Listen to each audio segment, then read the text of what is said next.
people in the world who pour themselves into causes bigger than them and then quietly fall apart in private.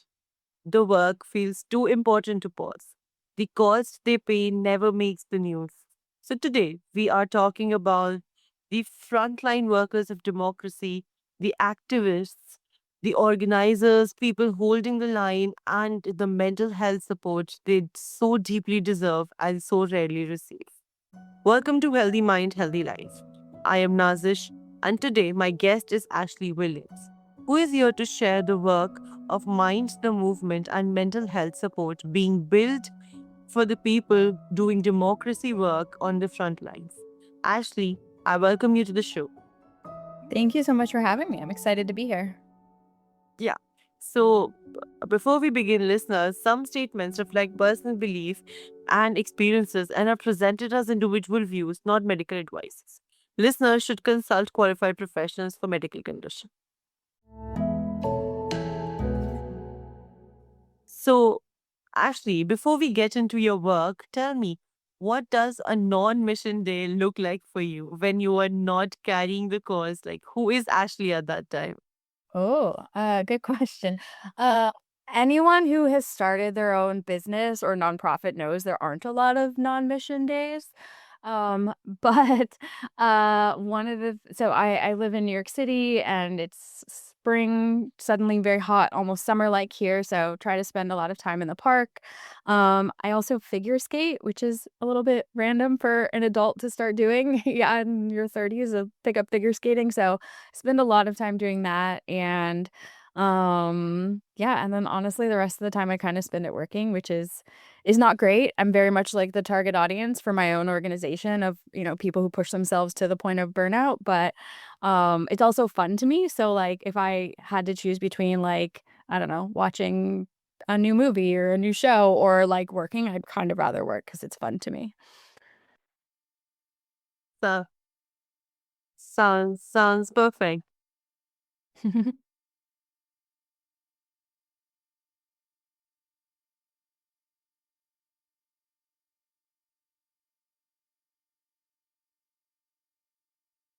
Yeah. So when most people picture, protecting democracy, I think they imagine resilience, conviction, and a kind of public courage. They don't always picture the burnout and sleeplessness and the anxiety attacks in the parking lot before a long day. So, from everything you have seen, what do you think is the biggest misconception that the public has about the mental health of frontline democracy workers? Well, honestly, I don't think the average person is thinking about those workers. Most people don't really think about elections or, I think politics is so in our face these days. People might think about it, but they usually think more about, the staff in the White House or in in government, and they don't think about the people who actually get the candidates to that point, and that's the campaign staff. So I don't think the average person thinks about them or knows much about them, and that's maybe part of the problem is that like we sort of operate under the radar and are this like unseen like thousands of people who every couple of years work to help their candidates win. But I think those who do have an awareness of that there are thousands of people working on campaigns every year, um probably don't realize how short term it is, how low paid it is. um just in the last couple of years, it's new that campaign staff get 1 day off a week, and that's because of, a lot of unionization that has happened, so I think they would be shocked to learn, like, the expectations and sort of the weight of expectation and, responsibility put on the shoulders of campaign staff.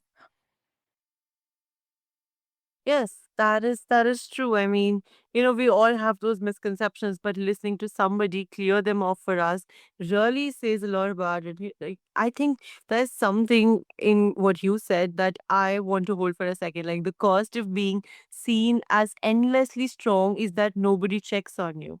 Mhm. Yeah. Yeah, you just keep going and going, and then people realize that okay, he or she, they don't care, they can manage, they can go through, they're strong. But I believe when they say it, even the strongest person needs somebody at the end of the day. Definitely. And so much of the work that we do on campaigns is working with volunteers and working with voters. And so you do always kind of put on a happy face of like, everything is fine. Like, we're going to win. We're doing great. I'm fine. I'm sleeping. I'm eating. When in reality, like, you're not eating well. You're not sleeping well. And you're just sort of like dragging yourself over the finish line. Yeah, and then I don't think so. You can also go to them and tell them that, yeah, this is a little messed up, because if it does, I think it's a real thing that it takes a lot of time for you to just go out there and talk about your problems or what you're feeling. Yeah, I mean, and I think in the work environment, it's a tricky thing to talk about your mental health, and that's one of the things that we're trying to do is like make normalize it to talk about, that you're exhausted or you're burnt out or you're having anxiety or you're not sleeping within your team and to create teams that function in a more healthy way so that you can bring those things up in the workplace in a, work appropriate way and so that you can be a little bit more transparent and honest about how you're feeling, throughout an election cycle.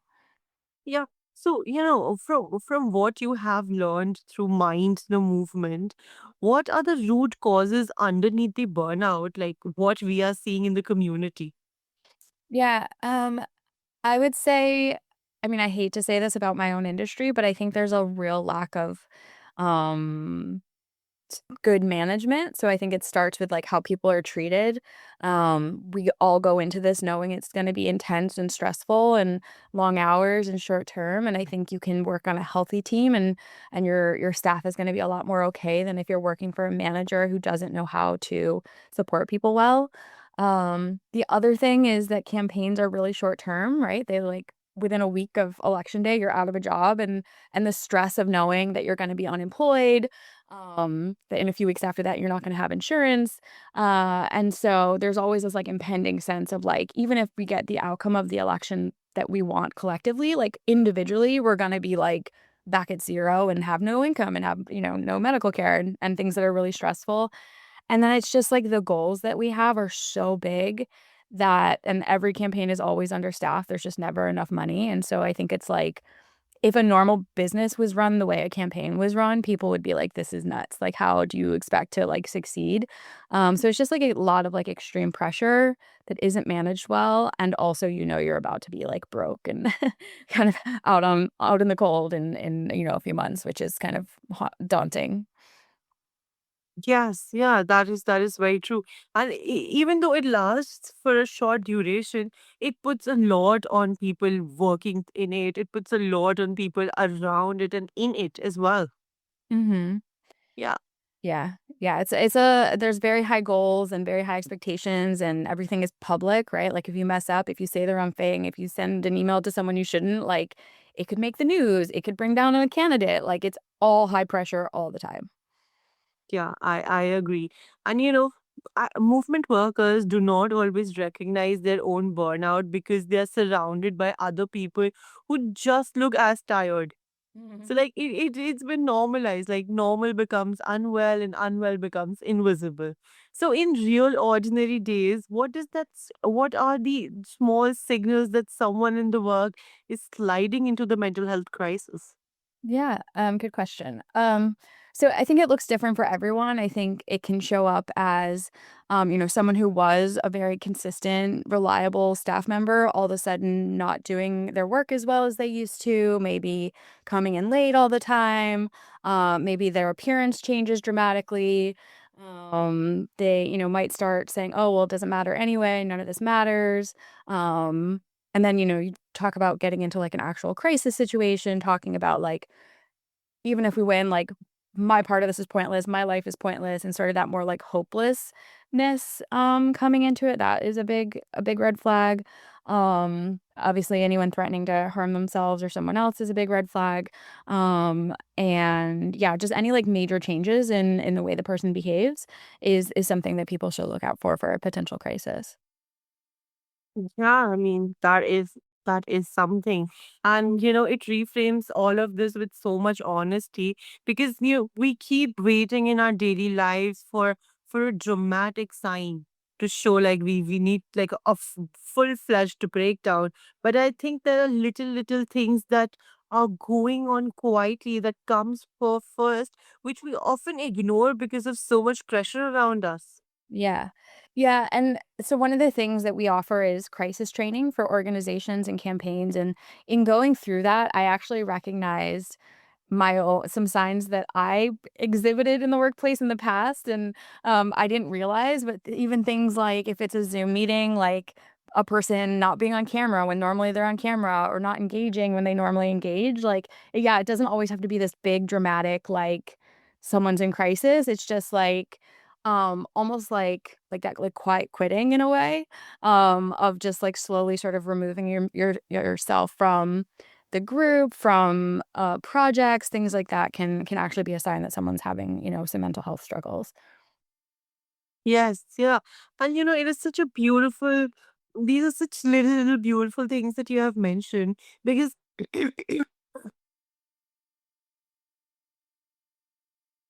because these are the things that we often ignore. These are those things that somebody's not showing up on camera and all that. Are these things that we think, okay, it's just another day for him and all that. But these are those little things that if we notice, they can bring a lot of change in someone's life. It could give them that hope that they're looking for or that motivation they need to get through another day. Yeah, and I think that's where it's important to, like, pay attention to your colleagues and your team if you're the manager to be able to know when it's a change, right? Like, you need to know their baseline, you need to know some things about them. What do they have going on in the rest of their lives? Are they, a caregiver? Are they under some other stress? Are they going through a divorce? Are they moving? Like, all those things, and, again, I think that really comes back to, like, improving management, right? Like, so at being a manager, I think, is such a privilege if done well, and also can, like, ruin a person's life if done badly, ruin your staff's life, and so, like, establishing from the beginning that, like, I care about you as my team member, as my staff member, I know things about you, you feel comfortable coming to me about small work things. Like, if you can't tell me that, like, you messed up and forgot to send an email, you're probably not gonna come to me and say, like, "Hey, I'm, like, unexpectedly going through a breakup and it's, affecting my mental health," right? Like, so I think that is a big part of this addressing this, mental health stuff in the workplace is, creating spaces where there is, like, emotional safety to be able to speak up, and also to be able to speak up when you're noticing something about a colleague and being able to go to your, a manager or HR or whoever and say, like, "Hey, I'm concerned about this person and I don't know what to do." That has to be okay as well. Yeah, yes, yes, that is very true. So, what does Mind the Movement actually offer to these frontline democracy worker, and like how is that support shaped differently than traditional therapy or the generic wellness programs? Yeah, well, most campaigns and grassroots organizations don't have even generic wellness programs, so that, like, isn't a thing in these spaces. So what we offer is that we will subsidize the cost of people's therapy. So we don't have our own therapist, but we help people find the therapist or tribal care person that they want to see, and then we'll pay for it if they're in our pilot program states. So that's, like, the most straightforward part is, like, literally, like, if cost is a barrier, and that is, like, the number one barrier across, all industries of getting care is the cost or insurance not covering it or therapists not taking insurance. So we eliminate that barrier by paying for, people's care up to a certain amount of money per person. And we help them find a therapist that has availability, help negotiate a sliding scale, all of that. The second thing that we do is we have peer-led support groups. So we have a group for campaign managers, we have a group for men in movement spaces, we have people who work in rapid response. So we have all these different sort of niche groups where people can gather and commiserate and support their colleagues. We just started one for people who are job searching, which is brutal right now. And so that's our biggest group. And then, as I mentioned, we also offer crisis training for organizational leaders. So how to know what the signs are that someone on your team is in crisis, whether that's mental health crisis or substance use crisis, and actually knowing the steps and, like, how to have those conversations and when to bring in, an actual, like, calling 911 or calling 988 for suicide prevention or things like that. So, both individual care and then, like, the collective care of supporting groups and organizations. Yeah, yes. I mean, those are some beautiful approaches, and I'm so glad that what you guys offer is actually not those mainstream things that a bunch of people are doing. They are something that sounds so personalized, they sound something so relaxing. And it's like when someone is finally met where they are, and that is the whole movement in one breath. Yeah, I love that. Well said. That's the hope, right? Is to meet people where they are, and we try to make things really easy because when you're not doing well and you're stressed and you're busy with work, like trying to find a therapist and figuring out how you're gonna pay for it is like one more stress. So we try to alleviate that as much as possible. Yeah, and I think that the work is not a sprint, like it is not safe to treat it like one. Political climate shifts, the threats evolve, and the workload rarely lightens. So, how do you help workers sustain themselves over year, like not just weeks, but what do you say to ones who feel guilty every time they rest? Yeah. Good question, and I definitely relate to that. I think, you know, uh I don't think there's any one thing we could say that's gonna, like, get people to all of a sudden change their mind and be like, "It's okay for me to rest." I think, um, we have to,